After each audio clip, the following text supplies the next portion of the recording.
Nako, matindi ho itong ginawa ng governor ng lalawigan ng Samar na kung saan ay inuulan po ngayon ng batikos dahil sa ginawa niyang pagsasayaw at habang umuulan ng pera, so tinatapak-tapakan niya ho yung pera at habang siya po ay sumasayaw. Ito po ay itong si Samar Governor Shari Antan na nagsasayaw habang pinapaulanan siya ng peso paper bills. Ito ho, kuwang-kuwa sa video na sumasayaw at siya po inuulan ngayon ng batikos. Ito po nangyari sa isang marangyang dinner o hapunan sa Samar Convention Center nito lamang Sabado, August 23. At ito ho, panoorin nyo ho mga kababayan dahil sa aking pagkakaalam, bawal po sa batas sa Bangko Sentral ng Pilipinas na tapak-tapakan yung perang papel dahil sa ito po ay isang uri ng pambabastos at 'di ba? Mamaya i-discuss natin 'yan. Pero ito ho, panoorin niyo muna.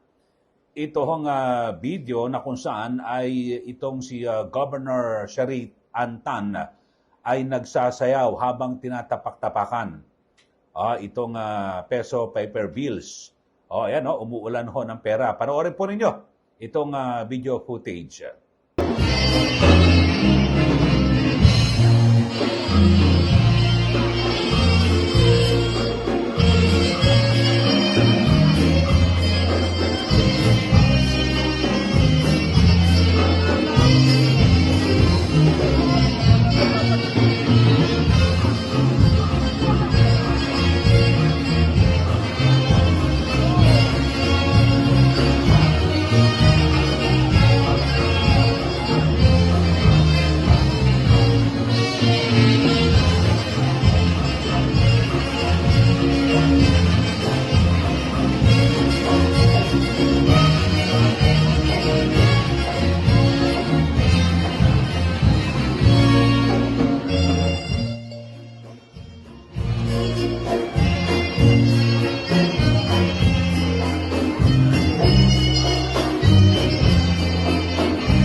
Yan ho, at nakita nyo ho, talagang sumasayaw ho itong si Governor Tan at makikita rin po sa video na nakikihalubilo ito pong si Governor Tan sa mga bisita at ilang local elected officials habang masayang nagsasayaw sa ilalim ng inihahagis na paper bill sa kanya. So inaapak-apakan niya ho.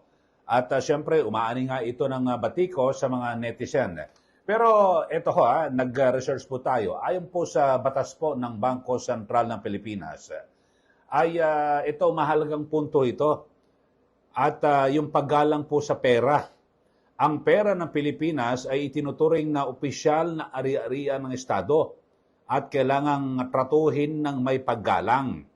So yung batas po na nilalabag ho rito, itong Presidential Decree number 247, ay nagbabawal sa sinumang sirain, dumihan, at sa sinumang, di ba, o sulatan nga, bawal din ho, ang mga salaping papel o barya na inilabas ng BSP. Ito, saklaw ho nito, ito yung batas nito, Presidential Decree number 247, pagtapak sa pera. O, lalo na raw kung may intensyon na bastusin. Pagsunog, pagputol o pagsira, pagsusulat o pagdodrawing sa pera. Ang parusa sa sinumang lumalabag ay maaaring maharap sa multa hanggang 20,000 pesos at pagkakakulong na hanggang 5 taon o pareho.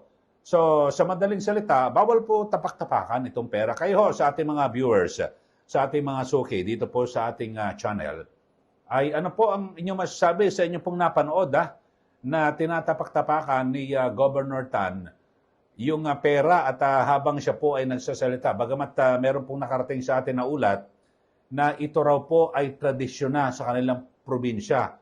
Ito po ay tinatawag na kuratsa. O mga kababayan. Pero aking ni-research, ito hong lalawigan ng Samar. Kasi bukod do siguro sabihin natin makalusot siya dito sa batas ng Bangko Sentral ng Pilipinas sa kung saan, kasi kung sabihin, hindi ko naman intensyon na bastusin ang pera. O sige, lumusot siya. Pero dito wala ho siyang lusot. Kasi alam nyo ho, yung lalawigan na kanyang pinamumunuan o pinaglilingkuran, itong Samar, is generally considered a poor province. O, yung kanyang lalawigan ay kinukonsidera na mahirap ho na probinsya. Kaya, sobra naman, di ba? Parang binastos mo naman ng iyong mga kababayan, Governor Tan. Na habang naghihirap ang iyong mga kababayan at dumaan din sa mga kalamidad, ay ganun ho ang ginagawa mo, di ba? Kahit na may mga ganyang tradisyon, pwede namang, wag na tayo mag-tradisyon dahil sa kawawa naman ating kababayan, marami ang nagdurusa. Dito ho, ito ho, base po sa poverty statistics para po sa Samar, itong 2023. Ito, nakakuha po sila ng pinakamataas na poverty incidence. Talagang mataas po yung antas ng kahirapan. At sa Eastern Visayas Region 2023, 24.9% ng mga pamilya ang ikinokonsidera na mahirap. At ang status nito ay isa po sa poorest, pinakamahirap na lalawigan, ito pong Samar. At kasi meron nun sila na talagang grabe ho, limitado yung food access at talagang kakulangan ng infrastructure sa nasabing probinsya. So, biro mo, 24.10%, napakarami ho. At talagang grabe ho yung kahirapan ng ating mga kababayan dyan po sa Samar. Tapos, itong si Governor Tan, sumasayaw habang tinatapak-tapakan ng pera. Ano ho ito? So, ito po ay pagpapakita ng grabe, no? Ng sabihin natin, karangyaan o kung ano man na tumatapak sa pera. Parang sa ibang mga salita, parang nahihiga po sa pera, di ba? Sa salapi. So, napakatindi ho nito. At yun ang masaklap ho. O kayo, sa ating mga viewers, sa ating mga suke dito po sa ating channel, ano po tingin nyo rito? Yung kanyang nire-representa, yung kanyang pinaglilingkuran na probinsya po ng Samar, itinuturing po sa mga mahihirap na probinsya. Grabe ho itong si Samar, si Governor Sharitan. At talagang napaka-garbo ng kanyang ginawa, marangyang dinner, dyan po sa Samar Convention Center. Alam nyo ho, dapat napaka-insensitive ho nitong governor na ito. Ang dami po na naghihirap ho, at lalo na po sa kanyang probinsya at sa kabuuan, dito po sa Pilipinas. Ang dami ho, ngayon nga ho, ang dami mga na nagkakasakit ho, lalo't dulot po ng mga pagbaha, di ba, yung leptospirosis.